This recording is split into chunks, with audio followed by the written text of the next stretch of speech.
Site here at the Fremont Fire Tactical Training Center here on Stevenson Boulevard at 10 o'clock this morning. This is in partnership with the City of Hayward, by the way. Drive-through only, at least right now. That's something they're going to try to work on down the line.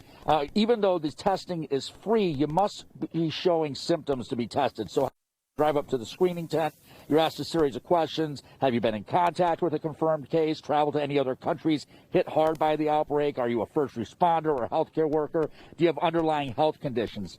And then you must have that fever, a fever of 100.4 or above, and be showing COVID-19 symptoms. For example, a cough, shortness of breath, difficulty breathing, persistent pain or pressure in the chest, or other respiratory symptoms.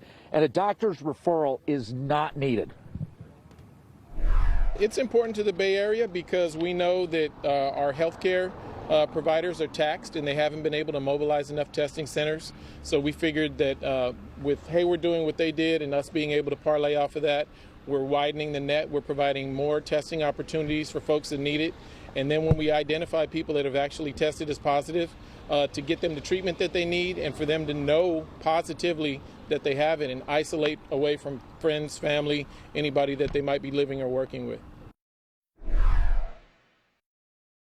Screen for you the details. Again, no walk-ups, drive-through only. This is at the Fremont Fire Tactical Center on Stevenson Boulevard. It's open from 10 to 5 each day or until all the test kits for that day are exhausted. The fire chiefs estimate they'll probably have about 100 kits, and you get results within 24 hours. Now, to date, around 90,000 Californians have been tested for COVID-19. Of those, 59,000, about two-thirds, are still waiting for those test results, sometimes having to wait for as long as 12 days. The labs just can't keep up with the demand, and that matters because without those test results, we just don't get a good picture of how widespread this outbreak is.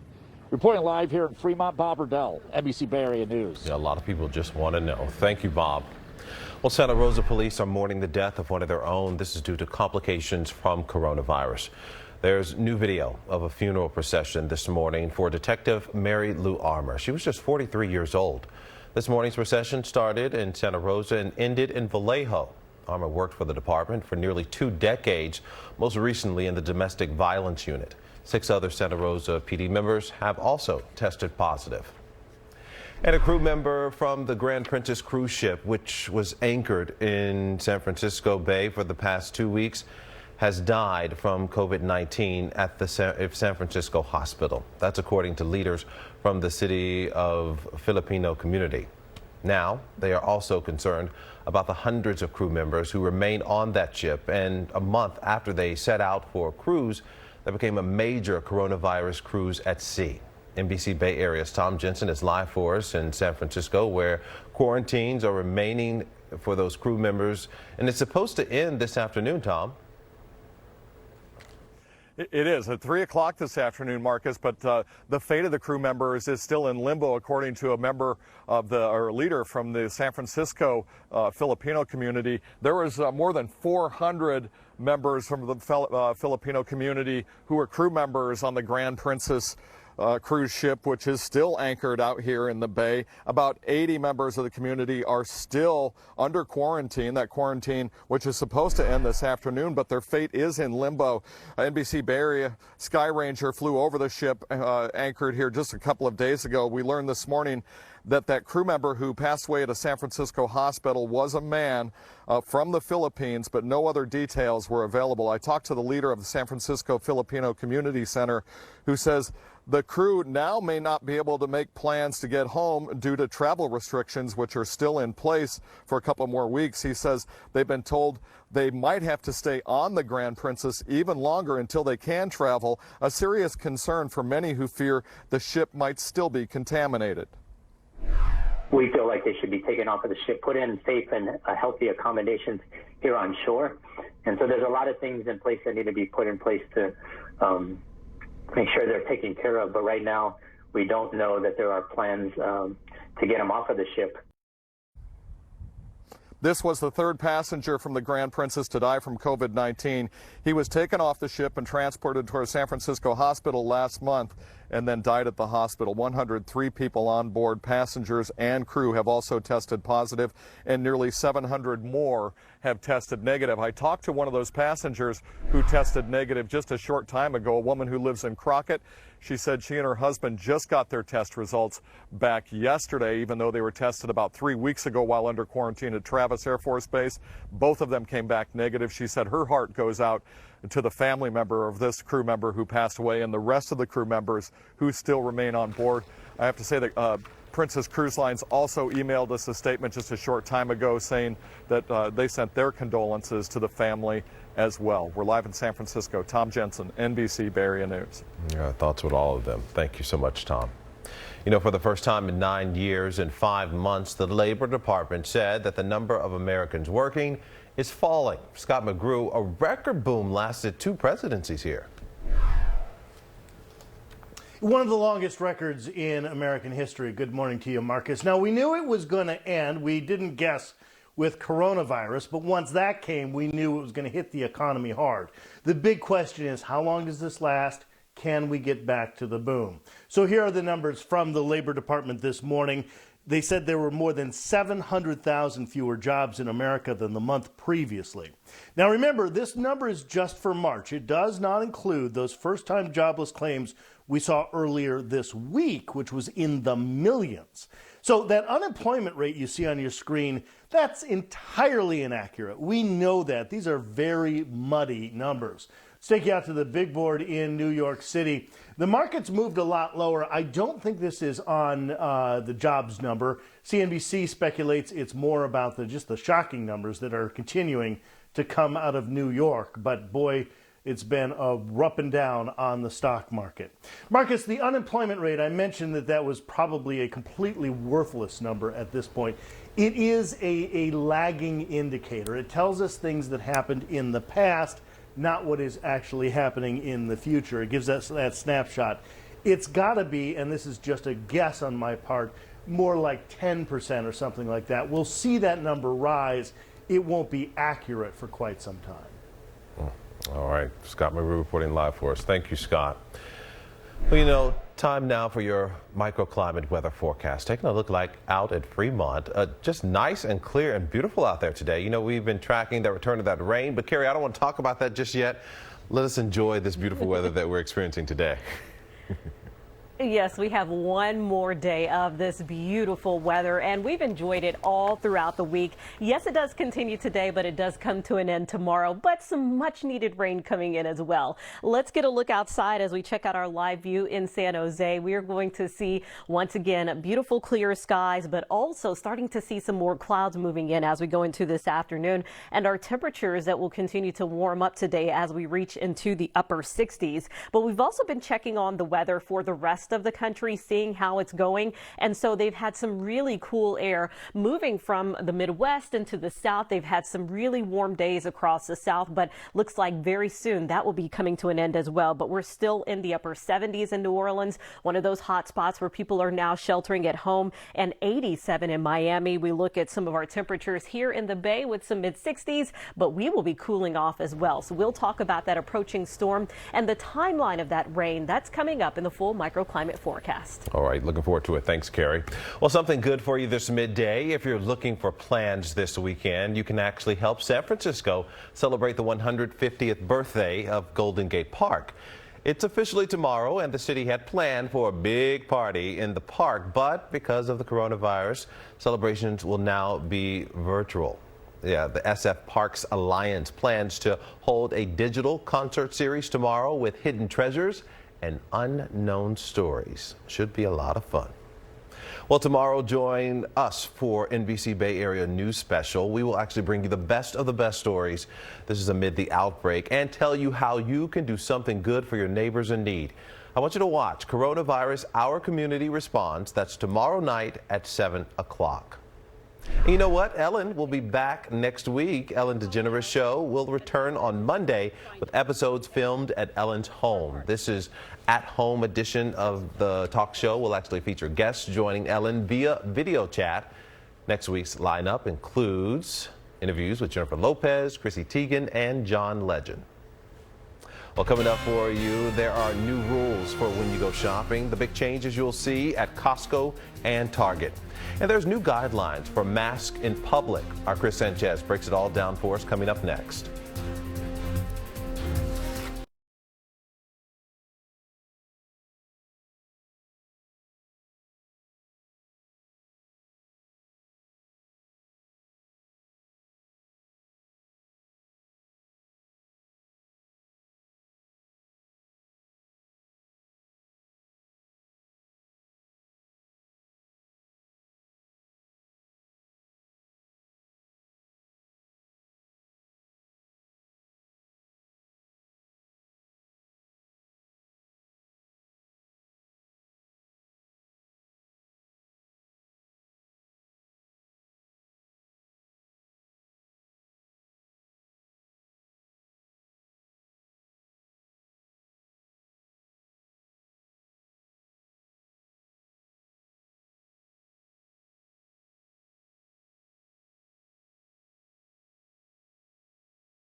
NBC Bay Area's Chris Sanchez. She's live for us this midday. And Chris, talk about a little clarity for us right here, dealing with from Santa Clara County. I know a lot of people going out, doing some shopping this week, maybe even this weekend. Yeah. Are there things that we need to know?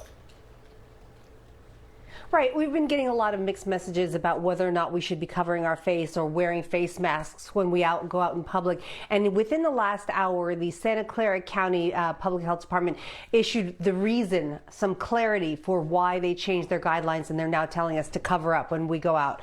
I want to get right to that. Health leaders believe that infected people without symptoms, asymptomatic people, can spread coronavirus, which we already knew, and that they can be contagious 48 hours before that they are showing symptoms. And a lot of times in the milder cases, those symptoms are very similar to other things that we expect to have this time of year, a flu, a cold, or even allergies. I tell you, my throat's been a little scratchy, and I think it's definitely because of the allergies, but you might not know, and you might be then contagious. Our health leaders are asking us to use reusable face covers and to wash them frequently in hot water and dry them on high heat. So no need to go looking for medical grade surgical or N95 masks. They are sold out in most places, and they really are to be reserved for healthcare workers. Something as simple as a scarf or a bandana will prevent the spread of droplets from an asymptomatic person and keep most of us from touching our eyes and our noses and our mouths. If I do find myself out and amongst folks, I definitely want to take that precaution. Probably a handkerchief, some sort of impromptu mask. I'm sure I could find something around my place where I could make some kind of a makeshift mask, when I go out. There are a number of patterns out there for making your own fabric masks. Some of them call for a 1/4-inch elastic, which you might not be able to find. It's sold out in most places. Mike Inouye's wife, though, did find a no-sew version that uses a bandana and some ponytail ties, which, if you have daughters, probably are all over your house. But a reminder that covering your face is not a substitute for that social distancing, nor a substitute for all of that hand washing that we're supposed to be doing. So again, if you're headed out to get essentials this weekend, do make sure that you cover up your face and you keep that social distance. In San Jose, Chris Sanchez, NBC Bay Area News. All good advice there, Chris. Thank you. Well, you know, Bay Area retailers are now doing even more, as Chris was just saying, to ensure social distancing. Stores like Costco have launched a new set of rules to combat long lines of shoppers during the crisis. Starting today, no more than 2 people will be allowed inside Costco for each card shown at the door. Social distancing rules vary from retailer to retailer. At Target, it will limit the total number of shoppers allowed in each of its stores beginning Saturday. Many stores have senior and mobility impaired shopping hours to help the vulnerable groups get those essentials as they need them as well. And starting today, Santa Clara County is ordering every store in the county to have new social distancing protocols. Those new bans on reusable shopping bags and bulk bins. Plus, hand sanitizer is also required at all checkout stands within the county. Social distancing orders are tightening around the nation and right here in the Bay Area, which is preventing some of the people from attending church services. San Francisco's Archbishop says that the Catholic churches have come up with different ways to help people stay connected. They're using flock notes. Some are calling their parishioners. A lot of parishes are live streaming the masses, and they can communicate with their parishioners that way. So they're finding ways to be present, even if remotely. And I've asked all of the parishes that can to continue their services and to live stream them so people can follow them in real time. The Archbishop says with Easter and the end of Lent coming up in about a week, this is the time for spiritual communion, where you personally unite yourself with God, since people cannot be together during this pandemic. And with Holy Week beginning for Catholics, the Diocese in San Jose wants to make sure that you can still experience Mass from home. So NBC Bay Area will live stream some of those services from the Diocese with the help of them on our app, as well as our website all week long. Okay, baseball fans, it's play ball after all, but this is in a different way. Now, this was set to be the day of the Giants' home opener against the Dodgers. It's postponed, of course, but you can still watch the game as a 1-hour video game simulation. Yeah, you heard me right. So this will be played through artificial intelligence gameplay on the video game MLB The Show. You can watch it on NBC Sports Bay Area. This is tonight at 7 o'clock. And maybe you can even buy yourself some peanuts and Cracker Jacks. I don't care. Whoever comes back. So, Kara, we're going to root for the home team, right? Right, so we'll be doing that virtually as well. And I also just tweeted out how to make those garlic fries that we always get when we go to Oracle Park for the baseball game. So, yeah, I'm going to be doing that tonight and watching some baseball. I've got some Friday plans. Make sure you're following me on social media. I'm at Carrie Hall Weather. Once again, I posted that link on Twitter. Now let's check out our weather forecast, because we are going to start to warm up from here. It's been a cool start to the day, but we are going to see our temperatures in the mid 50s and continuing to warm up into the upper 60s for this afternoon. Getting a look at all of our microclimates and where we're headed today, some upper 60s for the South Bay, Inland East Bay. North Bay, we're going to see highs up to about 61 degrees in Ukiah, and in Livermore reaching 65 degrees. Well, we are tracking that next storm system. Right now it is still to the north of us and just off the coast. That will be coming in, bringing us some rain starting out tomorrow morning in the North Bay, and then spreading into the rest of the Bay Area going into the afternoon. So we will see some rounds of rain pushing through, and it will continue to bring us that wet weather along with some cool temperatures going into much of the weekend. So that will also keep people inside. We are going to have our weather returning back to winter after a few very spring-like days. As we talk about how much rain we may see, looks pretty good here. If it's going to rain, we need something that's going to help out with this moderate drought. And so it looks like with this computer model, it shows that we will have the possibility of getting an inch or more, possibly an inch and a half of rain in the forecast farther to the north going into the next 3 days. As far as Sierra snow, that also looks pretty amazing. Some of the models hinting at the possibility of getting about 3 to 5 feet of snow over the next 4 days. So that's some great news there. As we check out our forecast for the inland areas, once again, one more sunny, dry day, some upper 60s. But once that system comes in for the weekend, we're going to see it cooling off, and then it moves out by early next week. So looking pretty good in the forecast here, Marcus. Of course, we're trying to keep people inside, and I think the rain will do that this weekend. I'm sure it will. Thanks so much, Carrie. Well, you know, at the beginning of the newscast, we told you that Mayor London Breed in San Francisco was going to give us an update on how the city is responding to the pandemic. She's speaking now. Let's listen in. What we are going to be dealing with over the next month to maybe 2 months of staying at home and trying to abide by the order that has been issued.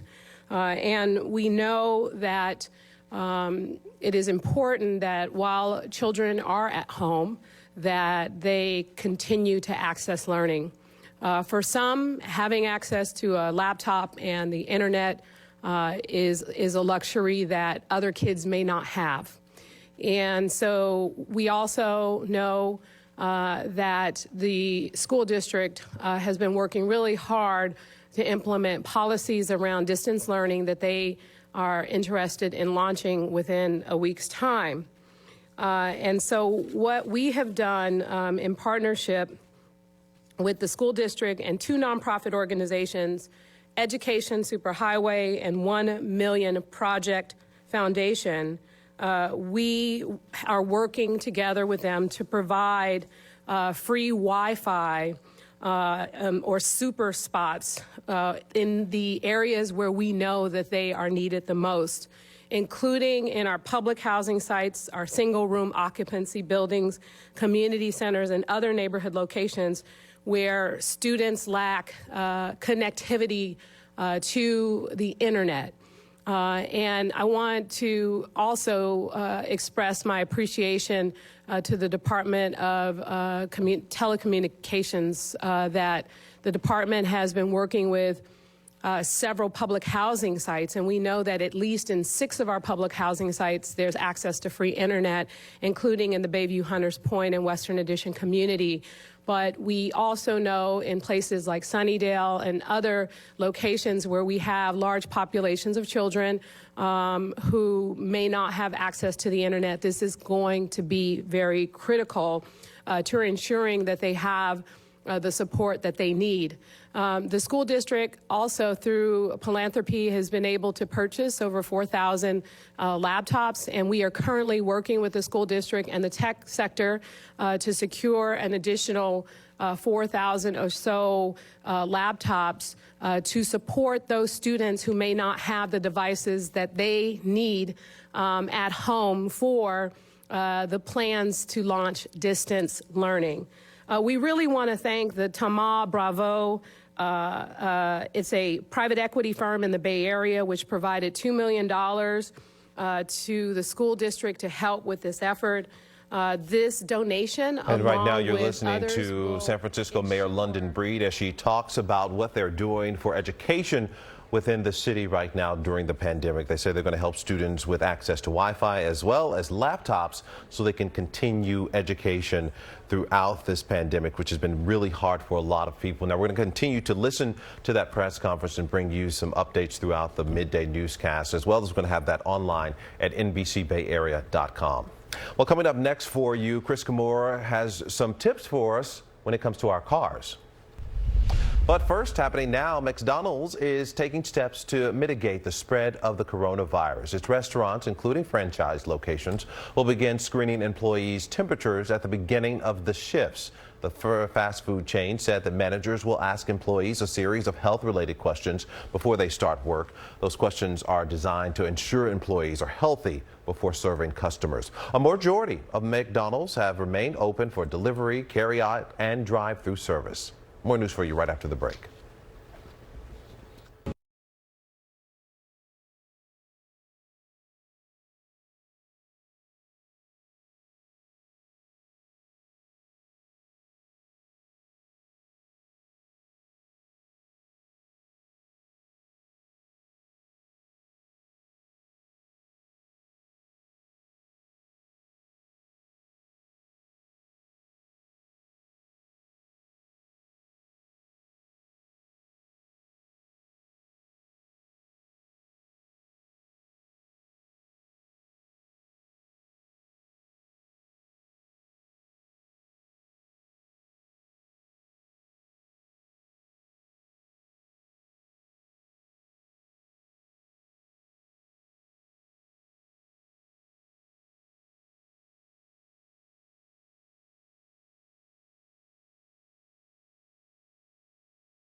The stay-at-home order means neighborhoods are packed with cars that are just sitting there, parked every day, and that can cause problems. Let's turn to consumer investigator Chris Kimura for what we should do.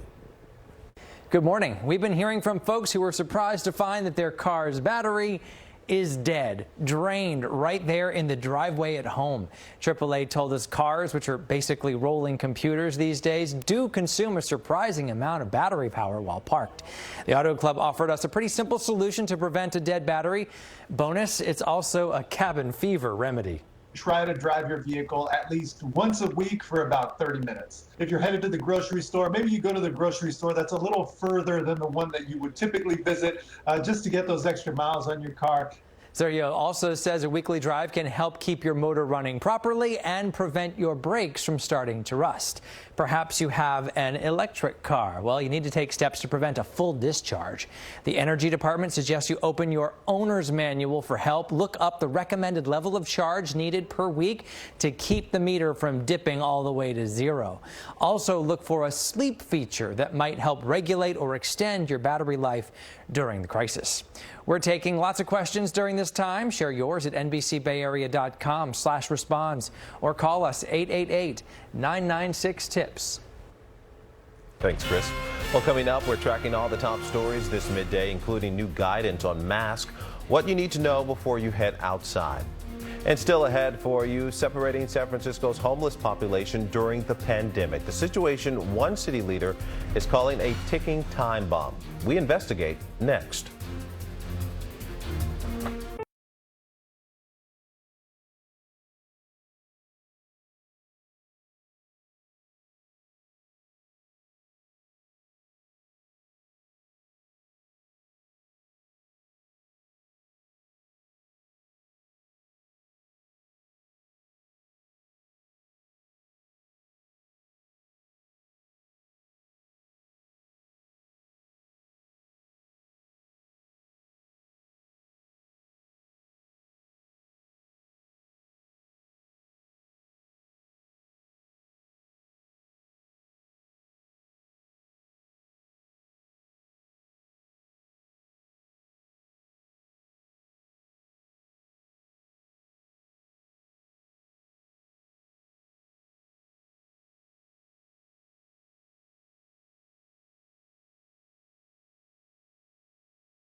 Thank you for joining us for our extended version of our midday newscast. I'm Marcus Washington. As more states are ramping up precautionary measures today, new expected guidance from the federal government on face masks could mean big changes for millions of Americans. NBC's Sam Brock has more from Miami. A senior Trump administration official telling NBC News new guidance is coming soon, advising Americans who live in areas of high community transmission to wear cloth masks to prevent the spread of coronavirus. Given the fact that we know that asymptomatic people are clearly transmitting infection, it just makes common sense that it's not a bad idea to do that. That measure already taken by the mayors of New York and Los Angeles. This will be the look. Members of the LAPD are now wearing masks on patrol. It comes amid the debate over a nationwide stay-at-home order. Overnight on CNN, top health official Dr. Anthony Fauci getting more vocal about the need for a blanket policy. I don't understand why that's not happening. If you look at what's going on in this country, I just don't understand why we're not doing that. We really should be. In Tennessee, the governor relenting to calls for a stay-at-home order in that state, citing new evidence of increased activity. It's dangerous, it's unacceptable, and it's a threat to lives in our community. But in Oklahoma, only people 65 or older or those with compromised immune systems are being advised to stay inside. In states like South Carolina, Alabama, and Arkansas, there's still no stay-at-home mandate at all. In Florida, a stay-at-home order going into effect today, but only after Governor Ron DeSantis offered an exception for religious services. I don't think the government has the authority to close a church. I'm certainly not going to do that. Going back now to the new federal guidelines on covering your face in public, it's important to note we are not talking about those critical N95 masks that our first responders are using, but instead discussing homemade versions or scarves or bandanas, anything you can find or make at home that you can put over your face to cover up. In South Beach, Sam Brock, NBC News. A flight carrying 65 tons of medical supplies has arrived at SFO. These are photos posted overnight on Twitter by the airport. That equipment is set to be delivered to UCSF hospitals.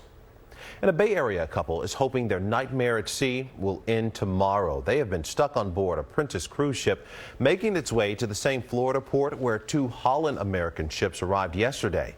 The ship has about a dozen confirmed coronavirus cases and has nowhere to dock. Fremont resident Jules Sprague McRae and her husband Richard have been at sea for more than a month. Needless to say, much has changed since then. This is really interesting because when we started this voyage, we left San Francisco on the 29th of February, and things were looking very good in South America. Yeah, a lot has changed. Well, the crew on that ship has not yet received authority to dock there. It has about 2,000 people on board. South Bay leaders are clarifying exactly how recent moratoriums will assist renters to try to make it in the Bay. They're stressing that the current moratoriums in both Santa Clara County and San Jose only apply to evictions, and they do not freeze rents. The ordinance allows tenants to defer payments for up to 120 days if they suffer financial or medical setbacks due to COVID-19. The eviction freeze lasts until May 31st. PG&E is trying to provide relief for some of its customers during this pandemic. Customers will receive a credit of up to $63 on their April bill. That credit comes from fees the state collects from companies who produce greenhouse gas emissions. PG&E says that payment plans are in place and it will not disconnect any services if customers cannot pay their monthly bill. You know, a lot of Bay Area music fans wondering if the show will go on as planned. This is for Outside Lands and Golden Gate Park. Well, at this point, still anything is a guess, anyone's guess here at this situation. Yesterday, organizers tweeted, if the event happens, it will be in the safest way possible. The festival is scheduled for early August. Silicon Valley Congressman Ro Khanna will hold a virtual town hall today to discuss recent actions by Congress and answer questions about the pandemic. It all gets underway at noon from his Facebook page.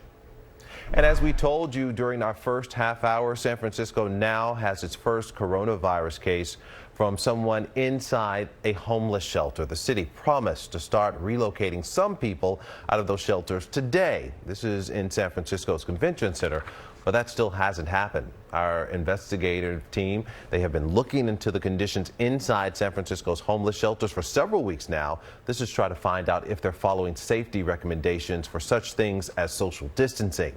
Here's senior investigative reporter Bagat Shaban.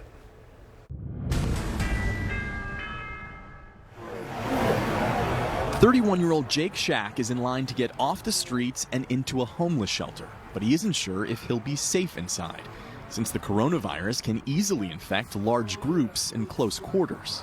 The flu has been spread in there. People get sick with that, or the common cold or whatnot. So in the past, you've seen illnesses spread quickly in there before? Correct. I've been sick in there. It's not hard to catch germs that aren't yours in there.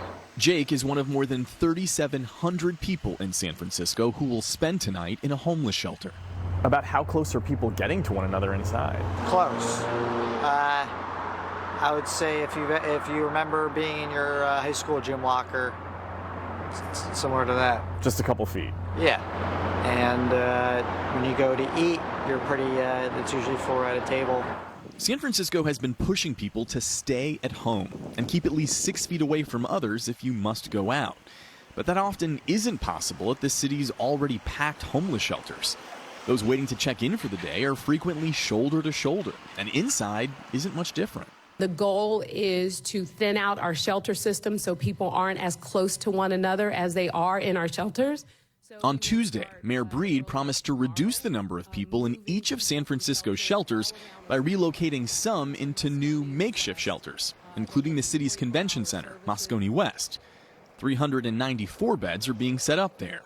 Another 460 would be available next week at 2 other unnamed sites. But that would still leave roughly 5,000 unsheltered homeless people on San Francisco streets. That's because shelters were already filled well before the pandemic ever hit. This is a ticking time bomb. San Francisco Supervisor Matt Haney says most of the city's shelters are in his district, which includes Soma and the Tenderloin. For people who are on the streets right now, for people who are in crowded shelters, these are some of the worst places where the virus can be contracted and spread. Do you worry one of the city's shelters could be home to an outbreak soon? It is a very dense environment where people are not spaced from each other, where it could absolutely spread very quickly. It's terrifying. It puts everybody in our city at risk because if this virus spreads among people who are on the streets, who are in shelters, it's going to affect all of us. Reducing the number of homeless encampments in San Francisco became a top priority under Mayor Breed's administration. But the city tells us tearing down tents is no longer the aim. In fact, the city is now encouraging tents as a sort of first line of defense for the thousands of homeless who can't get into a shelter. We counted 18 tents on just this one block. Jeff Kazitsky manages the city's outreach team focused on housing the homeless and clearing out large tent encampments. If somebody sneezes inside their tent, it's a lot better than if they're lying right next to somebody and sneeze in the open air. Jake Shack says his housing options weren't great before, so he certainly didn't expect them to get better during a pandemic. If every choice carries some sort of risk, he says he'd at least like a bed. You're limited in terms of your options. And I'd rather be in there than on the streets. To get more people off the streets, San Francisco has leased nearly 500 hotel rooms in the city. As of now, those are only being made available to people who need to self-quarantine but can't because they don't have a home of their own. So far, more than 120 people have checked into those rooms, but as the virus continues to spread, that number is only expected to grow dramatically. With the investigative unit, I'm Bigat Shaban. Now, if you have a story for our investigative unit, you can give them a call. That number 888-996-TIPS or visit our website. That's NBCBayArea.com/investigations.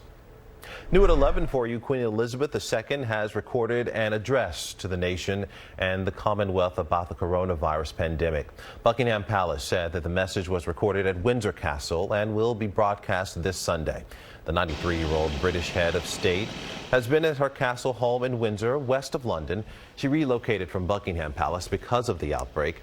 The Queen's televised address to the nation will be only the 4th of her 68-year reign during times of national crisis and grief.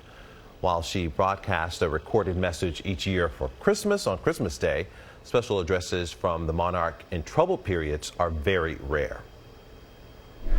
A live look for you outside. This is Walnut Creek. Just nice and clear for us. The weekend is here, but it's going to include some rain in that forecast. Meteorologist Carrie Hall has been tracking that system for us. And Carrie, I'm not so upset about this rain because there was a time we weren't getting any.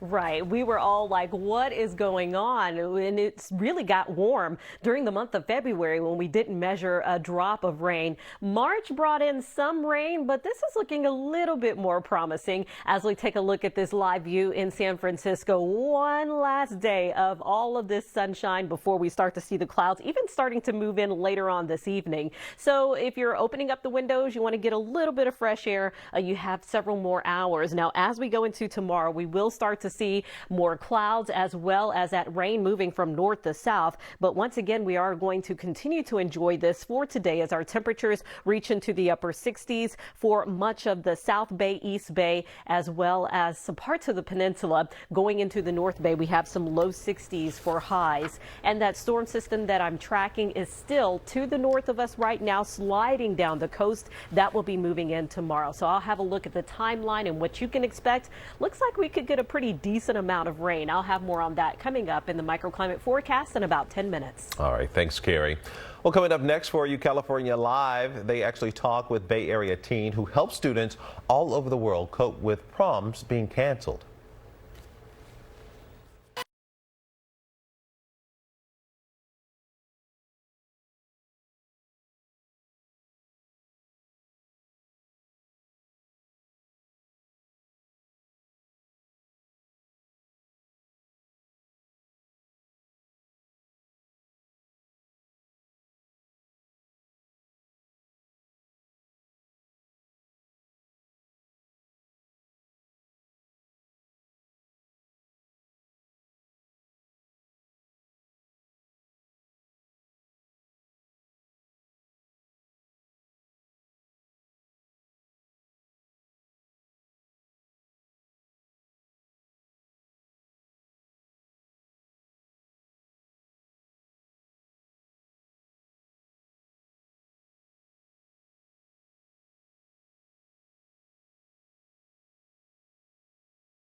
Hello, everyone, and welcome to our special safe distancing edition of California Live. Happy Friday, ladies. We made it through the week. We made it. Happy Friday. I am definitely looking forward to the weekend, even though we're going to be staying home. Yeah, exactly. Everyone's staying home. You know, this weekend was supposed to be prom for a lot of high school students, but since everything got canceled, that still didn't stop this one high schooler from posting videos on social media so she could create her own virtual prom.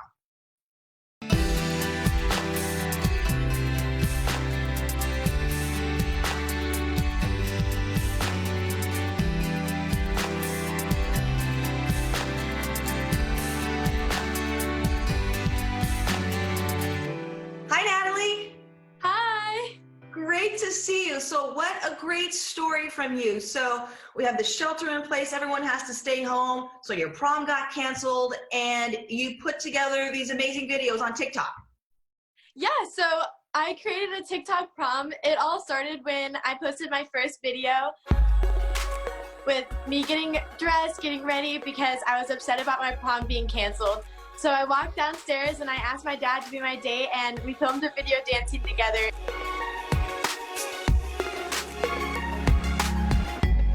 And that one went crazy viral. It has 12 million views as of today. That gave me the idea, the realization that, oh my gosh, other people want to experience this too, just like I did, and kind of take back something that was ours, which is a prom. So that's when TikTok prom just kind of was started. So it's like a virtual prom for teenagers all over the world to be able to join and get out of bed and put a smile on their face. I mean, did you have any idea that it would blow up like that much? Oh my gosh, I had no idea. It was such a shock. Like, I remember looking at my phone and refreshing my page and I'm like, whoa, like it just went up 1,000 views in like a second. My first video went super viral, and it wasn't about like the TikTok prom at all. It was just about me missing my prom. Wow, this must really relate to other people from around the world, because everyone's events are getting canceled as of like now. And that's when I wanted to share it and have other people smile and have an experience like I did at home.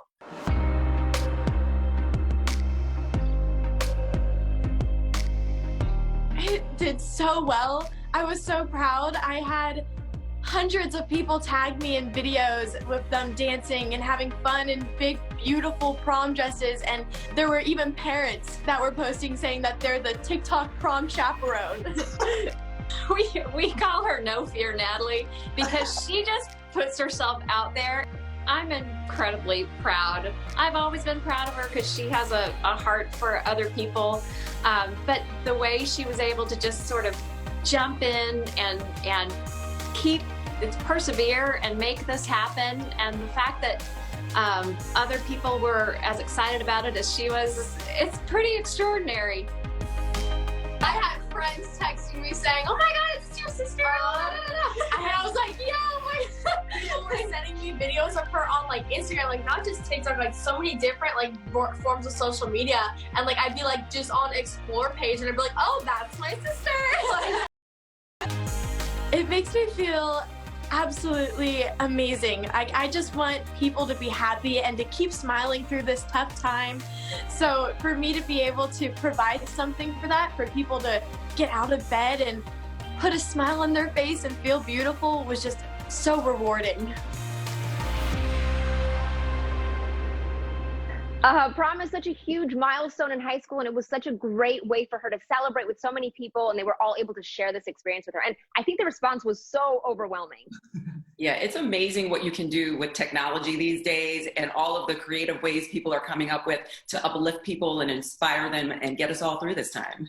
Yeah, and that's what we are here for you too right now, to help uplift everyone. Just remember to stay with us. Check us out on our website at nbccalive.com, also on Instagram at nbccalive. Stay safe, stay healthy. See you later.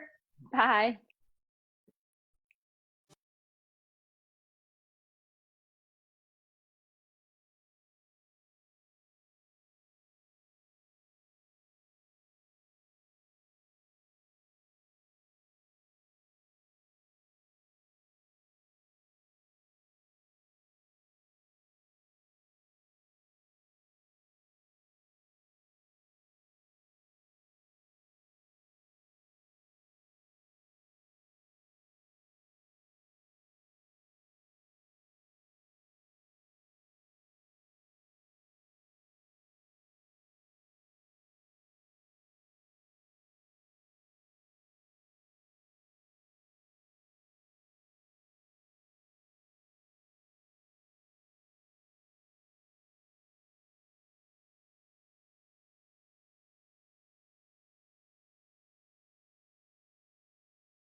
Well, meteorologist Carrie Hall has been telling us about that rain coming in this weekend. So, Carrie, is this going to be spotty off and on or pretty consistent for us? It looks like it's going to be off and on as we start out the day tomorrow in the North Bay, and then the rest of the Bay Area sees it during the afternoon. And then we know how it goes. Every now and then the sun will peek out, but we are also looking at some pretty decent rainfall here. So just a few more hours of this. Nothing but clear blue skies across the South Bay. Even by later on this evening, I think we'll start to see some more clouds moving in. And one thing we've really been talking a lot about lately is the drought monitor, because it was showing that we are now showing a pretty big chunk of the state now at 43% under a drought right now, moderate drought conditions, even a severe drought farther to the north. So we are going to continue to monitor for that. The good news is that we are going to see some rain coming in, but even as we get a closer look at the Bay Area, we are seeing those severe drought conditions or moderate drought conditions for much of the Bay Area, except for the South County, still abnormally dry. So going into the weekend, once again, a new storm system arrives. It brings in some more scattered showers. It starts out in the North Bay during the morning and then moves through the rest of the Bay Area for the afternoon. And then after that, it looks like it just stays pretty soggy with waves of rain coming through. At times that rain may be quite heavy, so we're still looking at